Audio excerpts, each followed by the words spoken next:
She sobbed, her body shuddering. He leant down and whispered in her ear, "It'll be quick, I promise. I'm an expert at this." She felt his hands, those same ones that had caressed her wrists and scars only hours before, encircle her throat and begin to press. Her feet kicked in panic, but she knew it was over. An image of her mother came to her, the sharp features, the stern voice which had never once sung nursery rhymes or uttered the words, "I love you." The day she had left home to travel the world, her mother had said, "You shouldn't be doing this, not on your own. Do you know how many sickos there are wandering this planet, waiting for some silly, naive thing like you to come along?"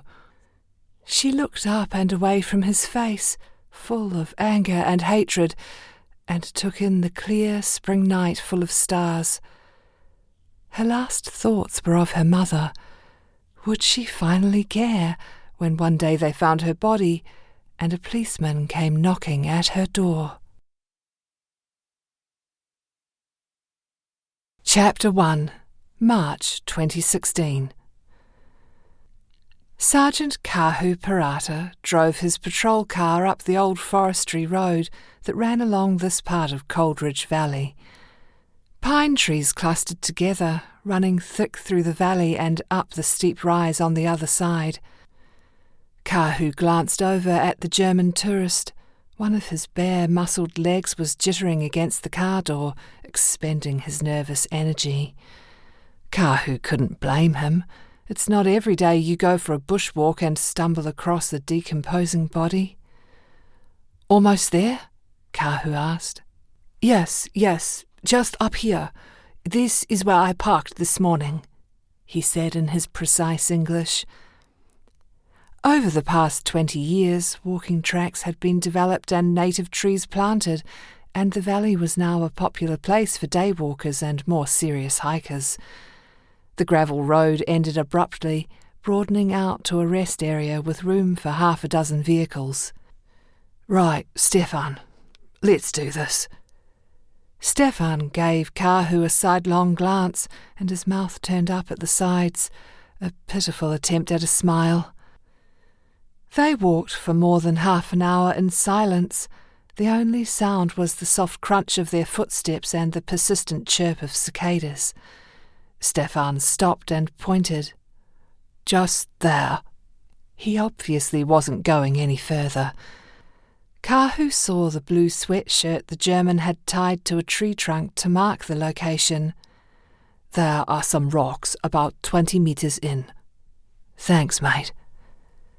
Stefan had come into the police station an hour ago, explaining how he'd gone off the track to relieve himself and had stumbled across a body.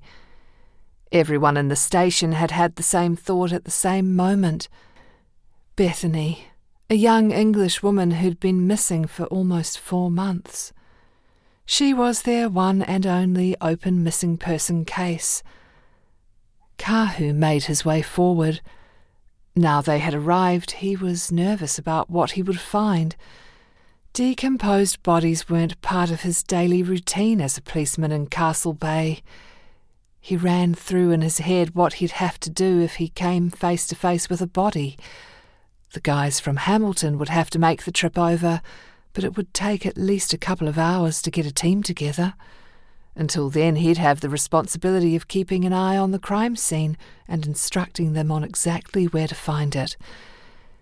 He'd been in Castle Bay for almost 10 years and could count on one hand the number of missing persons cases he'd been involved in over that time. He even remembered their names.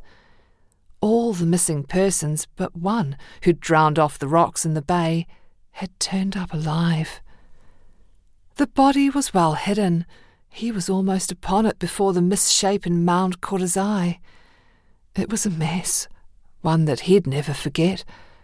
The victim had been buried in a shallow grave, so this wasn't someone who'd lost their way and died in the bush. Their lower half had been dug up and mauled by something, a wild pig probably, drawn down from the thicker forest by the smell. Insects and exposure to the elements had...